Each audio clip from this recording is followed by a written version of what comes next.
दोस्तों नमस्कार। दोस्तों आज 6 तारीख है और रात के 11:30 बजे हैं जिस समय हम ये वीडियो रिकॉर्ड कर रहे हैं। हम आज बात करने वाले हैं गोल्ड, सिल्वर एंड सारे मेटल्स के बारे में और जिस तरह से ये हफ्ता गया है जिसके अंदर हमने एक रिकॉर्ड अपसाइड देखी क्रूड ऑयल में और नेचुरल गैस में due to Iran US Israel war, जिसके अंदर क्रूड एक बॉइलिंग फैक्टर होने वाला है जो वर्ल्ड इकोनॉमी को पूरी तरह डिस्टर्ब करने वाला है। और इसके अलावा और क्या क्या फैक्टर हो सकते हैं एस्ट्रोलॉजिकली, उसके बारे में हम बात करेंगे आज के एपिसोड में। अब पिछला हफ्ता किस तरह से गया है उसको हम कम्युनिटी वाइज डिस्कस कर लेते हैं। हमारी मार्केट में एमसीएक्स के ऊपर गोल्ड ने क्लोज किया है 1,61,500 के ऊपर और पूरे हफ्ते के अंदर 1.91% की डिक्लाइन रही है वीकली बेसिस के ऊपर। सिल्वर ने क्लोज किया है 2,68,300 के ऊपर और पूरे हफ्ते के अंदर 9.59% की डिक्लाइन रही है। ये एक सरप्राइजिंग फैक्टर है। वॉर शुरू हुई है और प्रीशियस मेटल्स डाउन हो रहे हैं। इसके एस्ट्रोलॉजिकल फैक्टर्स हैं जिसको हम वीडियो में डिटेलिंग में आगे बात करने वाले हैं। कॉपर में भी डिक्लाइन है 4% की और क्लोज किया है 1196 के ऊपर। निकेल में भी डिक्लाइन है 1% की और क्लोज किया है 1600 के ऊपर राउंड फिगर में। एल्यूमिनियम में ज़रूर अपसाइड है और इंटरनेशनल मार्केट में भी अपसाइड है। ये भी एक वॉर का फैक्टर है बिकॉज जो सीमेंट्री है वो ज़्यादातर उसी साइड में है जहाँ पर मिडल ईस्ट में वॉर हो रही है। एल्यूमिनियम की जो सप्लाई है वो बाधित हो रही है, प्रोडक्शन रुक रही है, जिसकी वजह से इसमें एक अपसाइड है। 339.70 इसके ऊपर क्लोज किया है और 4.24% की अपसाइड है। जिंक में फ्लैट फिगर है 325 के ऊपर क्लोज किया है 325.20, 0.53% की नेगेटिव ग्रोथ है। लेड के अंदर भी नेगेटिव ग्रोथ है 0.80% की 189.20, ये क्लोजिंग फिगर है लेड का। बस एक क्रूड है और एक नेचुरल गैस है जिसमें अपसाइड है। अगर हम नेचुरल गैस की बात करते हैं 296.70 के ऊपर क्लोज किया है। 13% की अपसाइड रही है इंडियन मार्केट में और इंटरनेशनल मार्केट में भी। क्रूड ऑयल के अंदर 8,413 के ऊपर क्लोजिंग फिगर आई है। 29% की अपसाइड है पूरे हफ्ते के अंदर, एक रिकॉर्ड अपसाइड है। इतनी अपसाइड पिछले ये जो प्राइस आ गया है क्रूड का, ये 2.5 साल में सबसे बड़ा प्राइस है। 2.5 years this price is the highest in last 2.5 years। उससे पहले क्रूड ऑयल सोया हुआ था बिल्कुल भी और उसमें कोई मूवमेंट नहीं थी और एक फ्लैट फिगर चल रही थी। तो अब एक इमीडिएटली जो स्पाइक आई है वो मिडल ईस्ट की वजह से आई है और ये आने वाले हफ्ते में हमें स्पाइक बढ़ते हुए ही दिखती है। अगर हम पूरे डे वाइज की बात करते हैं तो किस तरह मूवमेंट रही है। गोल्ड मंडे को ग्रीन में था, ट्यूसडे को रेड में था, वेडनेसडे को ग्रीन में था, थर्सडे को रेड क्लोजिंग थी और आज ग्रीन क्लोजिंग है। तो मींस ऑल्टरनेट डेज के ऊपर गोल्ड में मूवमेंट रही है। 1 day green, second day red, 1 day green, second day red and then green, 3 days green and 2 days red. Whereas silver के अंदर हमें रेडनेस ही ज़्यादा दिखी है पूरे हफ्ते के अंदर। इसमें सप्रेसिव मूवमेंट रही है। Monday, Tuesday, Wednesday, Thursday decline रही है और सिर्फ आज ही के दिन ग्रीन में क्लोज हुई है सिल्वर। वेयर एज कॉपर के अंदर भी फ्लैट सा ही मूवमेंट है। रेड मंडे को भी रेड थी, वेडनेसडे ट्यूसडे को भी रेड थी और ग्रीन वेडनेसडे को रही, फिर थर्सडे को फिर रेड में रही और आज तो ग्रीन है। आज सारी ही कमोडिटीज ग्रीन में है। और अगर इसी तरह से हम बाकी कमोडिटीज की बात करते हैं तो वो मिक्स एंड मैच है। बस एक क्रूड है और एक नेचुरल गैस है जो हमें पांचों दिन ग्रीन में मिली है। ये ज़रूर है नेचुरल गैस में एक दिन रेड रहा था वेडनेसडे को ज़रूर, बट अदरवाइज नेचुरल गैस और क्रूड ऑयल ये बस इस हफ्ते के स्टार परफॉर्मर रहे हैं। स्टार कमोडिटीज़ रही हैं और इसमें हमें अगले हफ्ते में भी बड़ी अपसाइड आते हुए दिखती है। अगले हफ्ते के अंदर गोल्ड सिल्वर में क्या पोजीशन निकल कर आती है और बाकी कमोडिटीज़ में क्या अपसाइड है, कहाँ डाउन साइड है, उसके बारे में बात करेंगे आज के एपिसोड में। तो बने रहे हमारे साथ आज के एपिसोड में और जानिए गोल्ड सिल्वर में क्या करेक्शन आ सकता है इस हफ्ते में और बाकी कमोडिटीज़ में क्या अपसाइड दे सकता है। बने रहे हमारे साथ आज के एपिसोड में।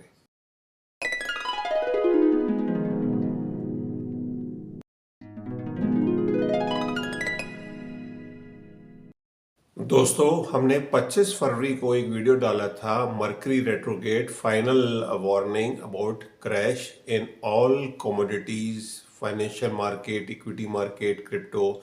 वो आपने आते हुए भी देखा कि 26 तारीख के बाद किस तरह से यूएस इक्विटीज़ हों, इंडियन इक्विटीज़ हों, कमोडिटीज़ हों, इंस्पाइट ऑफ वॉर कहीं पर भी अपसाइड नहीं आ रही है। क्रिप्टो में हल्की सी अपसाइड है बट एक नेगेटिव मूवमेंट ही है।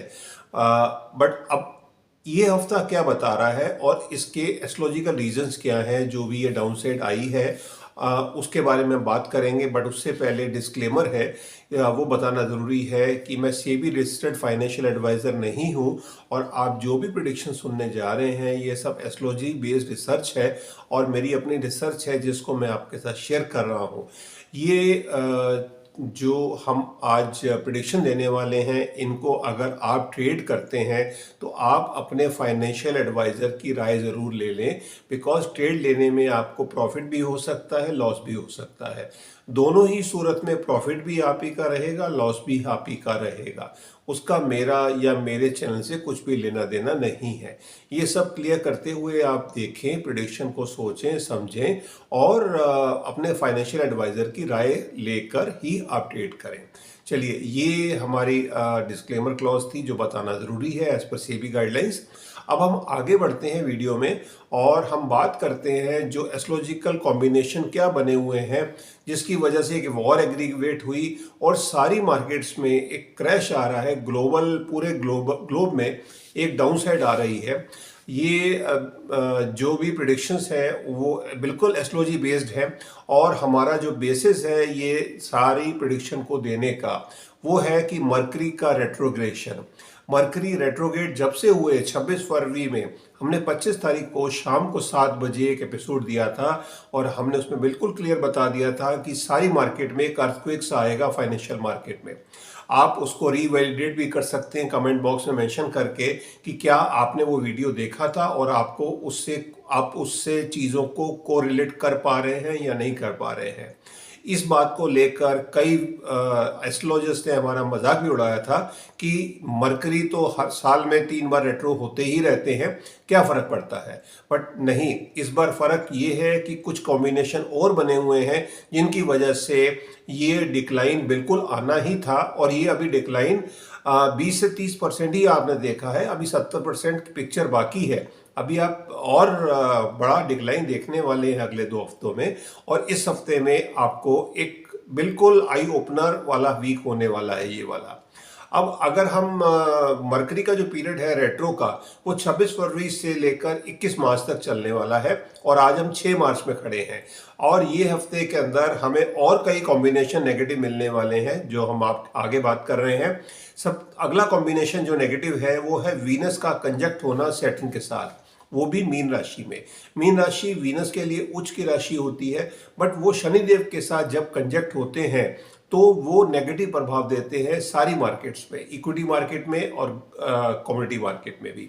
वो हमने आते हुए भी देखा और वो 2 तारीख से जब से इस पाइसिस में आए हैं और वो 26 तारीख तक वहीं रहने वाले हैं, 26 मार्च तक। ये सिल्वर के लिए काफ़ी नेगेटिव होने वाला है और आपने फर्स्ट वीक में ही देख लिया कि सिल्वर में 10% का डिक्लाइन आ चुका है इसी हफ्ते में। अगले हफ्ते में सिल्वर में और डिक्लाइन आने वाला है और थर्ड वीक में तो बिल्कुल आएगा। जब तक 26 मार्च है तब तक ये डिक्लाइन हमें सिल्वर में प्रेशर में चीज़ें दिख रही हैं। इसके अलावा जो अगला ट्रांजिट है जिसकी वजह से वॉर शुरू हुई वो हमने एक अलग वीडियो डाला था। 78 डेज ग्लोब के लिए बड़े डेंजरस डेज होने वाले हैं, वो हमने होते हुए भी देखा। जब से मंगल कुंभ राशि में आए हैं 23 तारीख से, 23 फरवरी से 28 फरवरी को ये वॉर शुरू हुई जो सिर्फ 5 दिन हुए थे और अभी तो 78 डेज में आप समझ लीजिए करीबन 70 दिन अभी बाकी हैं। तो 70 डेज में क्या क्या हो सकता है, बिकॉज अभी इस हफ्ते के अंदर ये वीक जो शुरू हो रहा है 9 तारीख से लेकर 13 मार्च तक, इसके अंदर एक तारीख ऐसी आ रही है 13 तारीख की है वो, जहां पर जहां पर मंगल और राहु बिल्कुल सेम डिग्री के ऊपर रहेंगे। इसको 0 डिग्री कंजक्शन बोलते हैं, जब दोनों 14 डिग्री के ऊपर रहेंगे और एकदम आपस में क्रॉस करेंगे। ये बड़ा वॉयलेंट पीरियड होने वाला है, ये पूरा वीक ही समझ लीजिए। और फ्राइडे तो क्लाइमेक्स होगा और इस वीक में हमें एक नई वॉर शुरू होते हुए दिख रही है। वो आप अभी देख भी नहीं पा रहे होंगे कि वो वॉर कहाँ हो सकती है, बट इस वीक का जब हम जब रिव्यू करेंगे, मींस आज फ्राइडे है या अगले वीक में अगले फ्राइडे को या सैटरडे को जब हम रिव्यू करेंगे इस वीक का, तो वो वॉर आपके सामने आ चुकी होगी कि वो नई वॉर कहाँ शुरू होने वाली है और वो वॉर काफ़ी बड़ी होने वाली है। ये भी आप जान लीजिए, वो वॉर काफ़ी इंटेंस होने वाली है और उसके बारे में हम एक अलग एपिसोड में बिल्कुल हम आपसे बात करेंगे। इसके अलावा सन कुंभ राशि में है, वो नॉर्मल ट्रांजिट है, बट वो ग्रहण दोष में आए हैं। 17 फरवरी को पहला सोलर एक्लिप्स लगा था और अभी 3 मार्च को लूनर एक्लिप्स लगा, जिस दिन सारी ग्लोबल मार्केट्स में काफ़ी ज़्यादा डाउनफॉल आया और ग्रहण के दिन आपने इंडियन मार्केट में भी गोल्ड और सिल्वर में भी काफ़ी बड़ा डीप डाउनफॉल देखा था उस दिन के लिए। इसके अलावा अब अगला क्या नेगेटिव ट्रांजिट होने वाला है? अगला एक नेगेटिव ट्रांजिट 8 तारीख से होने वाला है शाम से, जिसका इम्पैक्ट ग्लोबल मार्केट में हम 9 तारीख को देखने वाले हैं। वो नेगेटिव ट्रांजिट होने वाला है सैटर्न का अस्त होना। शनिदेव कंबस्ट होने जा रहे हैं 8 तारीख से और वो 11 अप्रैल तक कंबस्ट रहेंगे। कंबंशन तभी होता है जब वो सन से 15 डिग्री के डिस्टेंस के अंदर अंदर आ जाते हैं। और सूर्यदेव जो अभी तो कुंभ राशि में ही हैं, वो मीन राशि में जा रहे हैं शनिदेव से मिलने और पिता पुत्र का मिलन होने वाला है, बट दोनों एंटी हैं। आप ये समझ सकते हैं शत्रुता का भाव रखते हैं, तो शनिदेव अस्त होंगे जिससे उनकी पावर कम होगी और ये इक्विटी मार्केट के लिए और कमोडिटी मार्केट के लिए एक अलग नेगेटिव होने वाला है। एक पॉजिटिव जरूर होने वाला है इसी वीक के अंदर, बट उसका पॉजिटिवनेस आने में समय लगेगा। वो इस वीक में तो हमें नहीं होते हुए दिखता, मे बी नेक्स्ट वीक में या उससे अगले हफ्ते में, मीन्स 21 तारीख के बाद ही आप उसमें कुछ बेहतरी देख पाएंगे। वो ट्रांजिट है जुपिटर का डायरेक्ट होना। जुपिटर 11 नवंबर 2025 से रेट्रो है और अब वो 11 मार्च 2026 को डायरेक्ट होने जा रहे हैं और मिथुन राशि में ही पुनर्वसु नक्षत्र में ही है वो। और उनका डायरेक्ट होना ग्लोब के लिए एक अच्छी खबर है, बट वो एक हैवीएस्ट प्लेनेट है और उनको यू टर्न लेने में समय लगेगा, मुड़ने में समय लगेगा और अपनी स्पीड लेने में भी समय लगेगा। ये ज़रूर है अभी वो अतिचारी हैं और वो 2 जून को कर्क राशि में भी पहुंच जाएंगे यहाँ से जैसे ही वो डायरेक्ट होंगे, मीन्स मुड़ेंगे। और बट उनको नॉर्मल स्पीड लेते हुए या उनकी जो स्पीड है वो आने में हमें 20-21 तारीख या मंथ एंड तक वेट जरूर करना पड़ेगा। तो चीज़ें अप्रैल से ही सुधर पाएंगी। ये महीने के अंदर अभी जो बाकी दिन है, हमें मार्च में काफ़ी पेन दिख रहा है हर तरफ, चाहे वो इक्विटीज़ हो या कमोडिटीज़ हो या क्रिप्टो में, तो ज़रूर पेन कम होता जाएगा और उसमें अब डाउनसाइड नहीं है, उसमें आप अपसाइड ही देखेंगे, भले ही मार्च का महीना हो। मार्च के महीने में आप क्रिप्टो के अंदर सारी क्रिप्टो करेंसीज में एक अपसाइड ही देखने वाले हैं। अब हम बात कर रहे हैं जो डे वाइज प्रिडिक्शन है वो कैसे रहने वाली है। मंडे जब मार्केट खुलेगी, मेष लगन उदय लगन रहेगा, 17 डिग्री के ऊपर रहेगा। मून जो है लिब्रा में है, विशाखा नक्षत्र में है, जुपिटर का नक्षत्र है, पदा 3 है। ये थोड़ी बहुत सेम्बलेंस देगा मार्केट में। सुबह के समय हमें थोड़ी ग्रीननेस दिख रही है, मॉर्निंग में मार्केट अपसाइड में दिख रही है, बट शाम होते होते ये मार्केट में हमें फिर प्रेशर बुकिंग दिख रही है, मींस नेगेटिव क्लोज दिख रहा है। और क्योंकि इस दिन वीनस और सैटर्न 0 डिग्री कंबंशन होने जा रहा है, दोनों बिल्कुल सेम डिग्री के ऊपर होंगे, इस वजह से हमें एक सेल ऑफ दिख रहा है इवनिंग समय के ऊपर। मॉर्निंग तो एक पॉजिटिव होगी, बट इवनिंग में या आफ्टरनून के बाद हमें सेलिंग दिख रही है। 10 तारीख का जो दिन होगा, मेष लगन उदय लगन है, 18 डिग्री ऊपर है, मून स्कॉर्पियो में आ गए हैं, अनुराधा नक्षत्र में है, शनिदेव का नक्षत्र है, पदा 3 में रहेंगे। तो आप समझ सकते हैं फिर प्रीशियस मेटल्स में सेलिंग रहेगी, मंदा रहेगा और डाउनसाइड दिखेगी पूरा दिन। 10 तारीख को फुल डे, जो मंडे से शाम से डाउनसाइड शुरू हुई थी, 10 तारीख में अच्छी खासी डाउनसाइड है। पूरे दिन गोल्ड सिल्वर में अच्छी खासी डाउनसाइड है। थर्ड डे होगा वेडनेसडे का, 11 मार्च है, मेष लगन उदय लगन है, 19 डिग्री ऊपर रहेगा। मून स्कॉर्पियो में ही है, बट वो ज्येष्ठा नक्षत्र में आ गए हैं। ये मरकरी का नक्षत्र है, हमें मरकरी शतभिषा नक्षत्र में है। ये नेगेटिव पॉइंट है। मरकरी शतभिषा नक्षत्र चरण 4 में होंगे, रेट्रो होके पहुंचेंगे पूर्व भाद्रपद से, और ये मार्केट में एक फिर सेलिंग ऑफ लेने वाला है। मींस मंडे भी डाउन साइड दिख रही है सेकेंड हाफ में, ट्यूसडे डाउन साइड है और वेडनेसडे भी डाउन साइड है। तीनों दिन हमें डाउन साइड पे रेड पे मार्केट दिख रही है। प्रीशियस मेटल्स में हम बात कर रहे हैं अभी, गोल्ड सिल्वर में, और उसको बाकी बेस मेटल फॉलो ही करते हैं। जब 12 तारीख होगी, मेष लगन उदय लगन है, 20 डिग्री ऊपर है। मून जो है वो धनु राशि में आ गए हैं, 5 डिग्री के ऊपर रहेंगे। मूला नक्षत्र है, केतु का नक्षत्र है। उस दिन मार्स और राहु बिल्कुल क्लोज आने वाले हैं, नजदीक पहुंच रहे हैं, बट वो 0 डिग्री पे नेक्स्ट डे होंगे। इस दिन के लिए हमें थोड़ी ग्रीननेस दिख रही है। मार्केट एक हल्के ग्रीन के साथ हो सकती है। थर्सडे के लिए हम बात कर रहे हैं, हो सकती है, हम कॉन्फिडेंट नहीं है कि मार्केट में एक अच्छी खासी ग्रीननेस आएगी। सो एक हल्की ग्रीन हमें दिख रही है मार्केट में, कभी कभार बीच में रेड में भी मार्केट दिख रही है।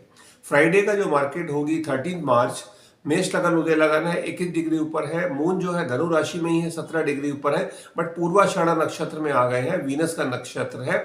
और मार्केट में उस दिन एक अच्छी खासी सेल ऑफ हमें दिख रही है, बिकॉज राहु और मार्स दोनों 0 डिग्री के ऊपर है, 14 डिग्री के ऊपर।